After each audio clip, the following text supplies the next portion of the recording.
جب سیدہ زینب قافلہ لے کے دمشق پہنچی تو بازاروں اور گھروں کی چھتوں پر لوگ جمع ہو گئے تھے. کسی کو کچھ پتہ نہیں تھا کہ یہ کٹے ہوئے سر کن کے ہیں، اور جو قیدی آ رہے ہیں اونٹوں پر کجاووں پر یہ کون ہیں. صرف اتنا اعلان کیا ہوا تھا کہ حکومت کے کچھ باغی تھے اور باغیوں کو قتل کر دیا گیا ہے. اب یہ باغیوں کے سر دربار یزید میں پہنچائے جا رہے ہیں. لوگ باغیوں کو دیکھنے کے لیے چھتوں پر چڑھ رہے تھے. کسی کو کچھ خبر کچھ پہچان نہ تھی. ہجوم ہو گیا، قافلہ رک گیا بازار دمشق میں. آج وہ بازار سوق حمیدیہ کہلاتا ہے. چھتا ہوا ہے آج بازار دمشق کا. وہ روٹ تھا جہاں سے وہ مسجد اموی جو ہے اس طرف دربار یزید کی طرف مڑ کے قافلہ جانا تھا. بھیڑ ہو گئی، قافلہ رک گیا. بھوک تھی، پیاس تھی، پریشان حالی تھی. تو چھتوں پہ جو لوگ چڑھ گئے تھے ان میں ایک خاتون بھی چڑھ گئی تھی، بوڑھی. اس خاتون نے دیکھا قیدی ہیں، مسافر ہیں، پریشان حال ہیں. اس نے پانی بھیجا، کچھ کھانے کی چیزیں بھیجی، کچھ کپڑے بھیجے، دوپٹے بھیجے، ضرورت کا سامان بھیجا. سیدہ زینب نے سارا کچھ دیکھ کر اس خاتون کو بلوایا.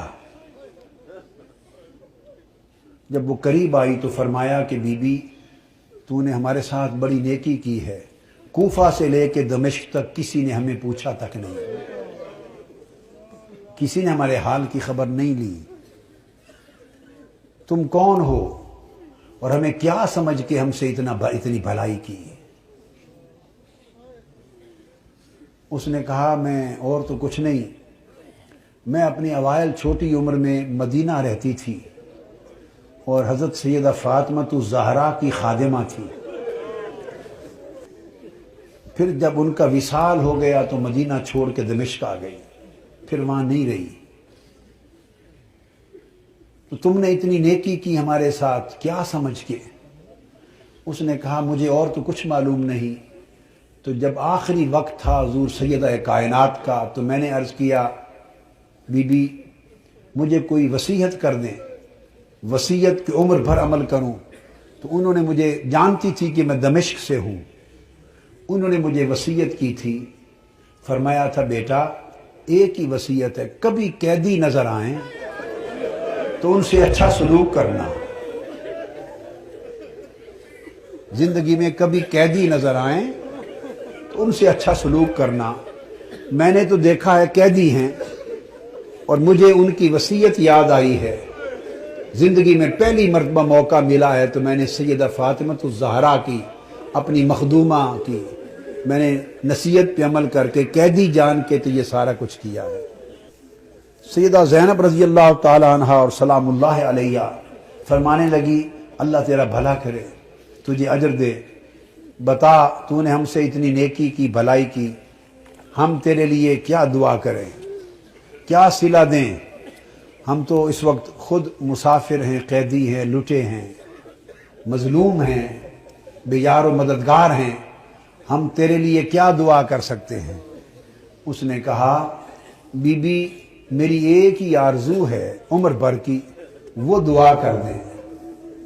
پوچھا کیا آرزو ہے؟ اس نے کہا جب میں وہاں سے چلی تھی تو سیدہ فاطمہ الزہرا رضی اللہ تعالی عنہا کے چھوٹے چھوٹے شہزادے تھے، حسن حسین اور بی بی زینب، چھوٹے معصوم بچے تھے.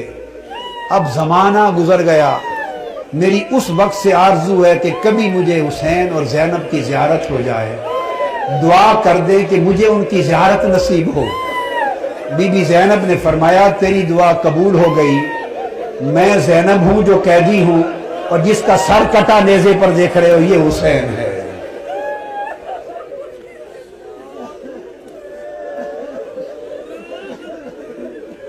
اللہم صلی علی سیدنا و مولانا محمد وعلی آلہ وصحبہ وبارک وسلم.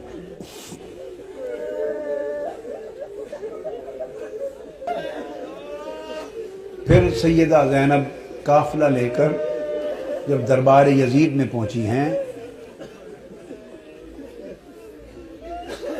اس بدبخت نے حکم دیا کہ یہ جو قیدی ہیں میرے سامنے پیش کیے جائیں، اور گستاخانہ انداز کے ساتھ سیدہ زینب اور سیدنا امام زین العابدین کی طرف مخاطب ہوا۔ آپ کے ساتھ وہ ضعیفہ مائی تھی جو سیدہ کائنات سیدہ فاطمہ الزہرا رضی اللہ تعالی عنہا کی خادمہ تھی، اور جنہوں نے اپنی گود میں حسن حسین اور زینب کو پالا تھا۔ ان کا نام تھا فضہ۔ ان حضرت فضہ کا مزار آج بھی دمشق کے قبرستان مقبرہ باب الصغیر میں ہے، اہل بیت اطہار کے ساتھ ہی۔ وہ ضعیف تھی، ضعیف، اس وقت بوڑھی بڑھاپے کی وجہ سے جھک گئی تھی، کمر سیدھی نہیں ہوتی تھی۔ وہ کھڑی ہو گئی جوش میں کھڑی ہو گئی اور فرمانے لگی، بدبخت یزید، تم جن کو باندیاں کہہ رہا ہے، یہ قیدی باندیاں پیش کی جائیں، خبردار، یہ دنیا اور آخرت اور کل کائنات کی مالک و وارث ہیں، تاجدار کائنات کی شہزادیاں ہیں، تمیز سے بات کر۔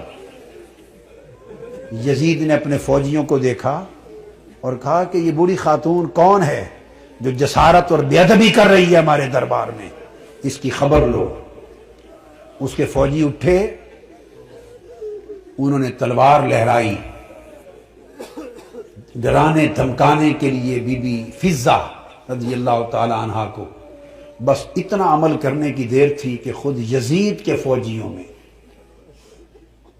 درجنوں سینکڑوں فوجی حبشہ کے رہنے والے تھے، اور بی بی فضہ بھی حبشہ سے تھی۔ یزید کی اپنی فوج کے حبشی جوان، یک لخت 20 حبشی جوان تلواریں میان سے نکال کے کھڑے ہو گئے۔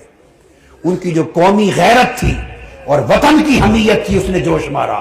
اس نے کہا، خبردار، یہ ہمارے وطن کی ماں ہے، حبشہ کی ماں ہے، اگر کسی نے اس کی طرف ہاتھ بڑھایا تو تلواروں سے گردنیں کاٹ دیں گے۔ جب وہ تلواریں لہرائیں حبشہ کی ایک خاتون کی عزت کی خاطر، تو اس وقت سیدہ زینب نے مڑ کے مدینہ کی طرف دیکھا اور مدینہ کی طرف تک کر ہاتھ اٹھائے اور عرض کیا، بابا، آج حبشہ کی ایک بیٹی کے لیے سینکڑوں تلواریں نکل آئی ہیں، مگر آج آپ کی بیٹیوں کی حفاظت کے لیے کوئی شخص یہاں موجود نہیں۔